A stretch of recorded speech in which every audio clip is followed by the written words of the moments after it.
आज मैं आपको एक ऐसी कहानी सुनाने जा रही हूँ जो एक सच्ची घटना पर आधारित है। एक ऐसी कहानी जिसने एक परिवार की जिंदगी बदल दी।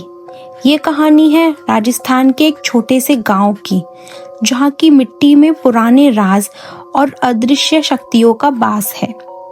ये बात है साल 1998 की। महेश और उषा अपनी दो बेटियों, प्रिया जो 12 साल की थी और रीना जो 8 साल की थी, उनके साथ राजस्थान के एक दूर दराज गांव देवगढ़ में रहते थे। महेश एक किसान था और उषा घर का काम देखती थी। उनका घर गांव के किनारे पर एक पुराने बरगद के पेड़ के पास था, जिसके बारे में गांव वाले कहते थे कि वहां कोई पुरानी आत्मा रहती है। बचपन से ही प्रिया और रीना ने उस पेड़ के पास जाने से मना किया था और बच्चे भी उसके आसपास खेलने से डरते थे। एक शाम महेश खेत से थका हारा लौट रहा था। उषा चूल्हे पर रोटियां बना रही थी और बच्चियां आंगन में खेल रही थी। अचानक प्रिया ने एक अजीब आवाज सुनी, जैसे कोई धीरे धीरे उसके घर के पीछे से गुजर रहा हो। उसने सोचा कि ये हवा का शोर होगा या शायद कोई जानवर, लेकिन जब आवाज दोबारा आई, एक खामोशी सी आई, तो उसने अपनी बहन रीना को इशारा किया। सुन रही हो रीना? प्रिया ने धीरे से बोला। रिया ने सर हिलाया। उसकी आंखों में हल्का सा डर था। क्या है दीदी? उषा ने उनकी बात सुन ली। क्या हुआ बेटा? प्रिया ने कहा। माँ, मुझे लगता है पीछे से कोई है। महेश, जो अब घर आ चुका था, हंसने लगा और बोला, अरे बेटा, कोई हवा होगी या शायद कोई लोमड़ी होगी। लेकिन उस रात नींद किसी को नहीं आई। उन्हें बार बार अपने घर के पास अजीब आहटें सुनाई दे रही थी, जैसे कोई उनके दरवाजे पर खड़ा हो, सांस ले रहा हो। कभी कभी उन्हें एक हल्की सी खुशबू भी आती, जैसे पुराने फूल और मिट्टी की मिलावट। अगली सुबह जब महेश बाहर गया तो उसने देखा कि उसके आंगन में, जहां रात को मिट्टी साफ थी, वहां छोटे छोटे पैरों के निशान थे। ये किसी जानवर के निशान नहीं थे, बल्कि छोटी इंसान के पैरों के निशान थे, जैसे किसी बच्ची के। लेकिन गांव में ऐसा कोई बच्चा नहीं था जो उनके घर के पास रात तक आता हो। महेश ने उषा को बताया। उषा पहले तो डर गई, लेकिन फिर उसने सोचा कि शायद गांव के किसी शरारती बच्चे ने किया होगा। लेकिन उसके मन में एक बेचैनी बैठ गई थी। कुछ दिनों तक सब कुछ शांत रहा, लेकिन फिर अजीब घटनाएं शुरू हो गईं। रात को बर्तन अपने आप गिरने लगते, कड़ियां घुलने लगती और कभी कभी उन्हें अपने नाम से बुलाया जाता, जब घर में उनके अलावा कोई नहीं होता था। एक दोपहर उषा रसोई में खाना बना रही थी। प्रिया और रीना स्कूल गई हुई थी और महेश खेत पर था।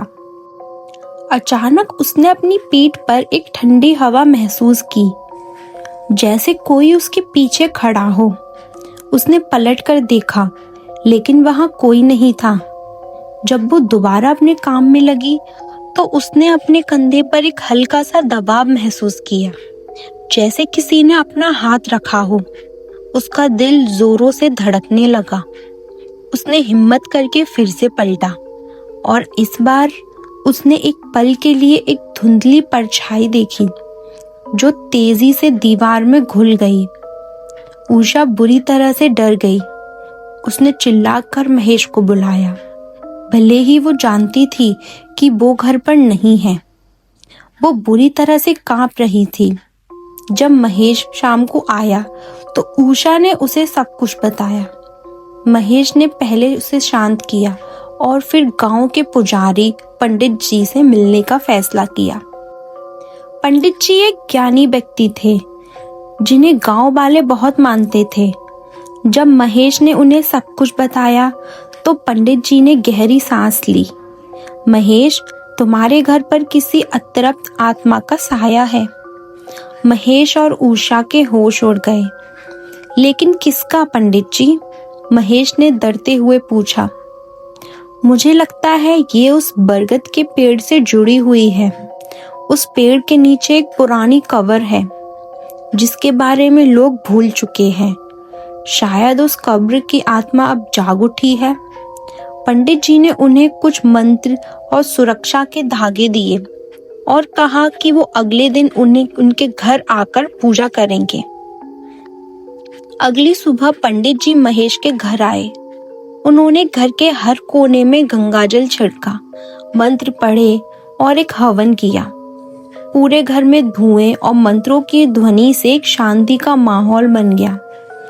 बच्चे भी घबराए हुए थे, लेकिन अपने माता पिता के साथ थे। हवन के दौरान जब पंडित जी एक विशेष मंत्र पढ़ रहे थे, तो अचानक हवा में एक तेजी आई। खिड़कियां अपने आप खुलने बंद होने लगी और चूल्हे की आग तेज हो गई, जैसे कोई अदृश्य शक्ति उनसे लड़ रही हो।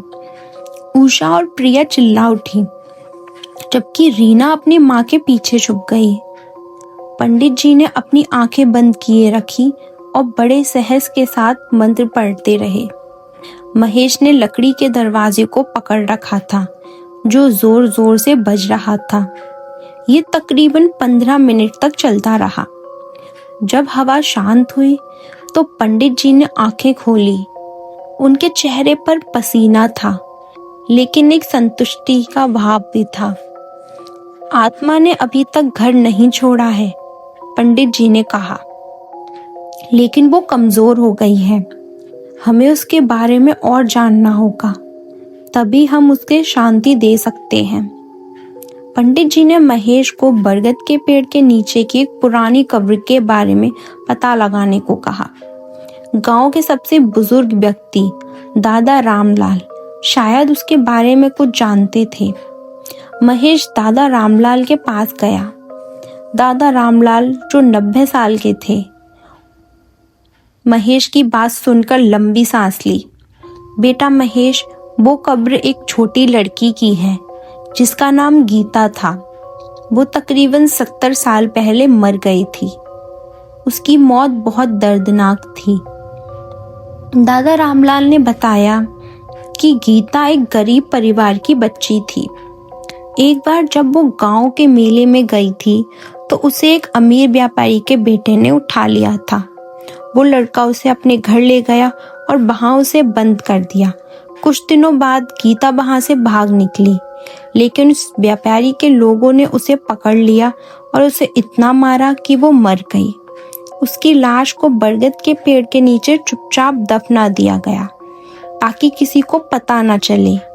उसकी आत्मा तब से वहां भटक रही है, इंसाफ के इंतजार कर रही है। महेश सुनकर दंग रह गया। उसकी आंखों में आंसू थे। एक मासूम बच्ची के साथ इतना अन्याय हुआ। उसने तुरंत पंडित जी को बताया। पंडित जी ने जब गीता की कहानी सुनी तो उन्हें सब कुछ समझ आ गया। गीता की आत्मा शांति चाहती है, महेश उसे इंसाफ चाहिए। उन्होंने महेश और उषा को समझाया कि गीता की आत्मा उनके घर में इसलिए प्रवेश कर रही थी क्योंकि उनकी बेटियां प्रिया और रीना उसकी उम्र की थी। गीता उनमें अपना बचपन देखती थी और उनके साथ रहना चाहती थी। पंडित जी ने एक और पूजा का आयोजन किया, लेकिन इस बार ये गीता की आत्मा की शांति देने के लिए था। उन्होंने गीता का नाम से एक छोटा सा यज्ञ किया, जिसमें उसके पसंदीदा फूल, मिठाई और खिलौने रखे गए। उन्होंने महेश, उषा, प्रिया और रीना को भी उस पूजा में शामिल होने को कहा। पूजा शुरू हुई। पंडित जी ने गीता की आत्मा का आवाहन किया। उन्होंने बड़े ही प्रेम और श्रद्धा से गीता की कहानी सुनाई। पूजा के दौरान सबने महसूस किया कि घर में एक हल्का सा बदलाव आ रहा है। ठंडी हवा की जगह एक हल्की गर्माहट आने लगी और अजीब आवाजें बंद हो गई थी। जब पंडित जी ने अंतिम मंत्र पढ़ा तो उन्हें लगा जैसे एक हल्का सा झोंका उनके पास से गुजरा हो और उसके साथ ही एक मीठी सी खुशबू आई, जैसे तेज फूलों की। उस रात के बाद महेश के घर में कभी कोई अजीब घटना नहीं हुई। रात को शांति रहती थी, बर्तन गिरना बंद हो गए थे और वो अजीब आवाजें भी बंद हो गई थी। प्रिया और रीना भी अब बिना डर के अपने घर में रहती थी। महेश और उषा ने हर साल गीता की याद में एक छोटा सा भंडारा करना शुरू कर दिया, जहां वो गांव के बच्चों को खाना खिलाते, और उन्होंने बरगद के पेड़ के नीचे गीता की एक छोटी सी मूर्ति भी स्थापित की। ये थी एक सच्ची घटना पे आधारित राजस्थान की एक हॉरर स्टोरी। ये कहानी हमें याद दिलाती है कि कभी कभी सबसे गहरे राज हमारे आसपास ही छुपे होते हैं, और सबसे बड़े डर भी और अंत में शांति और मुक्ति पे आ सकते हैं। अब ये स्टोरी सुनने के बाद क्या आपके अंदर भी एक अजीब सी बेचैनी हो रही है, या आपको लगता है कि आपके आसपास भी कोई ऐसी आत्मा है जो भटक रही है आज भी? अगर आपके साथ भी कुछ ऐसा हॉरर इंसिडेंट हुआ है जिसे आप सबके साथ शेयर करना चाहते हैं, तो वीडियो के नीचे कमेंट करके अपनी स्टोरी बताएं, और हो सकता है मेरी नेक्स्ट वीडियो में आपकी स्टोरी हो। मिलते हैं अगली वीडियो में।